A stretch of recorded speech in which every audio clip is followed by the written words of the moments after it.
Taip, taip. Sveiki! Labas, Gabrielė. Tai jau jumis pasveikinti su gimtadieniu. Turėjom dovanėlę. Staigmena. Ačiū. Aš noriu jums dar palinkėti kai ką. Linkiu praplėsti darbo horizontus. Nu, klausyk. Smagūs sveikinimai. Kviečiu arbatos.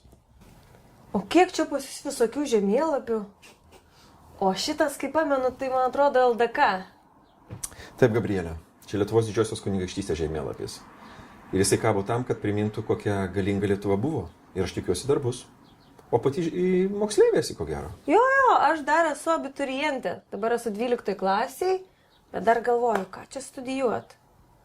Bet jeigu blogas išpopuliarės, tai tikriausiai žurnalistika. O ką jūs studijavot? Baigiau Vilniaus universitetą. Esu ekonomistas. Mokiausi diplomatijos Amerikoje. Pravertė? Manau, kad taip. Nes jau 31 metų aš jau ambasadorius Suomijoje. Vėliau dirbau ir vyriausių dirybininkų stojimo reikaluose į Europos Sąjungą. Tai jau Europos parlamente tikrai viską žinotume, taip?